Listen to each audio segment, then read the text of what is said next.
Hey there, Sharon Horne-Ellstrom here. Welcome to day 101 of our BU 365-day challenge to do one thing every day that improves us. Today we're going to talk about our spiritual musts, wants, musts, and need to do to impact our spiritual health, our spiritual well-being.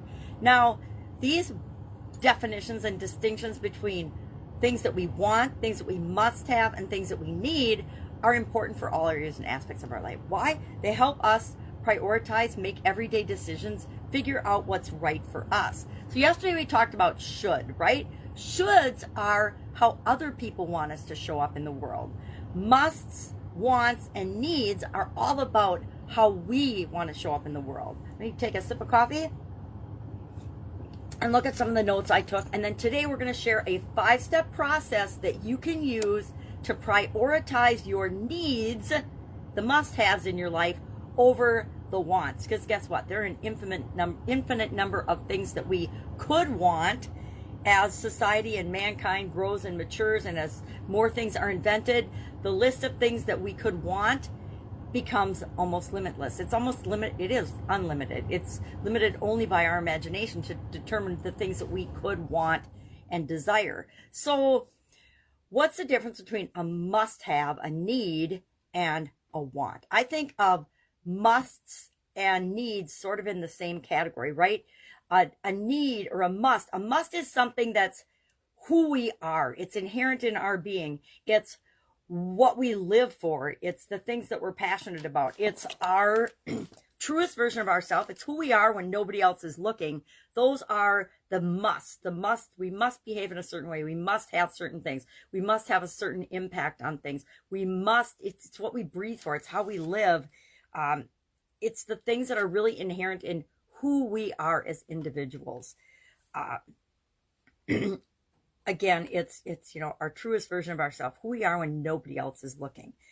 That leads to our discussion of needs. Needs are things that pretty much all human beings need, right? We need food, we need shelter, we need clothing, we need houses, we need a place to live, things like that. Wants, on the other hand, the list is, like I said, unlimited.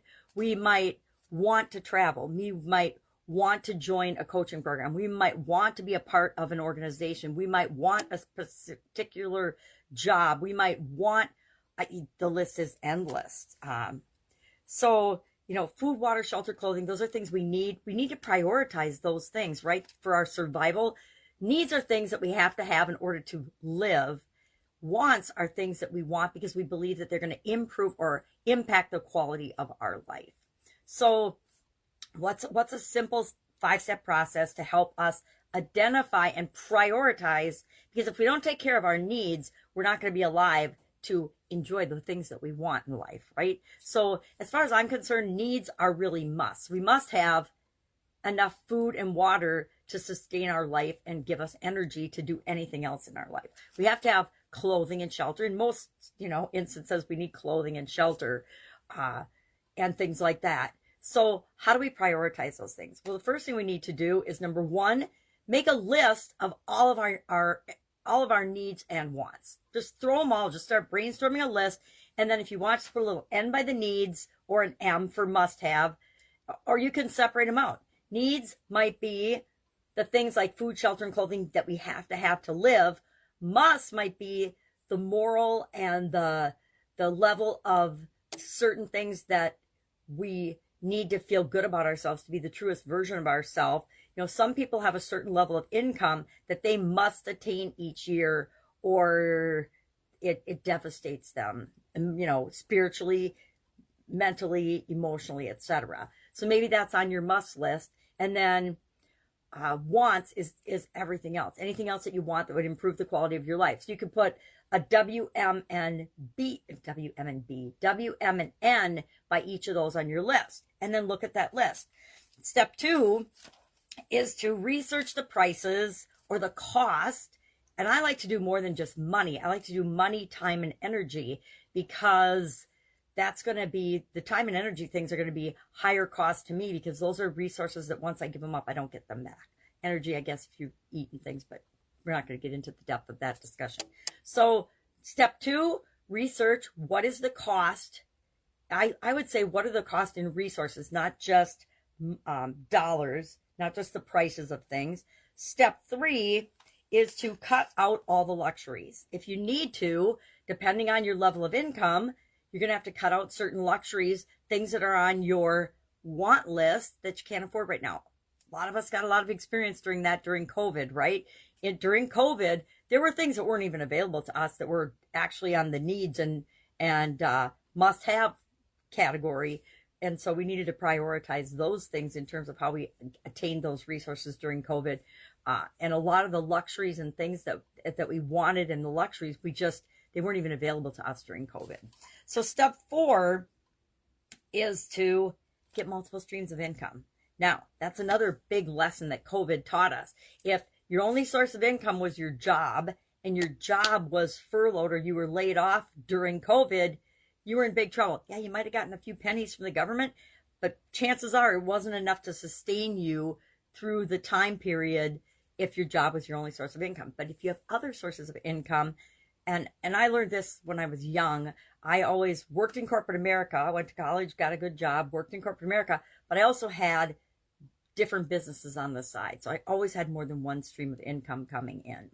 So step 4, find multiple streams of income. There are literally thousands of opportunities and ways to have multiple streams of income. You know, there's real estate, there's network marketing, there's internet marketing, there's thousands of things, surveys, making packages, reselling products. There's thousands of ways to make money.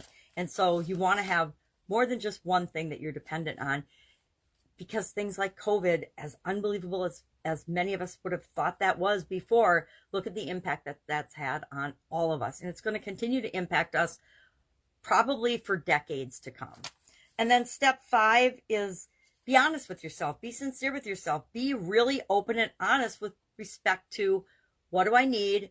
What must I have? What do I want? And be clear on what's what, right? There are a lot of things that we want that we think are needs for us. A lot of people want to travel, but they think that they need to travel, right? My son needs to travel every once in a while or he gets stir crazy. And that then becomes a must, right? Because it's inherent in his being, his personality, who he is, and what makes him thrive in life. So that's a must, right? So you've got your needs, your musts. Must he travel? No. I mean, does he need to travel? No. He doesn't need to travel. He must travel. And then he wants to see a certain number of countries in the world, or see certain countries in the world, or do certain things in the world, etc. I like to use other people as examples sometimes, not just myself. So our action item today is just run through, do this exercise, right? Do this prioritization of your needs over your musts and wants, right? Because we can live without our musts, right? It digs into who we are, but spiritually we can live for a certain amount of time without fulfilling our musts. But at some point we need to work toward those. That's why this challenge is awesome, because we can be continually every day just doing a little bit to move us toward the things, not only that we need in our life, those are almost a given, but the things that we must have that make us who we are, and then add on and continue to strive for the things that we want. All right, and then we're just going to share one want in the comments below. So just do the exercise and just share one want. It can be anything. You know, I wanted to, and I don't think I do anymore, visit all 50 states in the United States. I think I've been to about half or 3/4 of them, but there's some that I've missed that it would be cool to see in my lifetime. And as my vision gets worse and worse and worse, the sooner rather than later. But it's not a must for me. It's not inherent in who I am. It's definitely not a need. It's just something that I wanted to do. It's on that bucket list. Bucket list things are wants, right? So just share one want. That's it. Have an awesome day. Any questions, ask. Otherwise, I will be with you tomorrow for our next daily challenge to positively impact our spiritual well-being. Bye. Have an awesome day.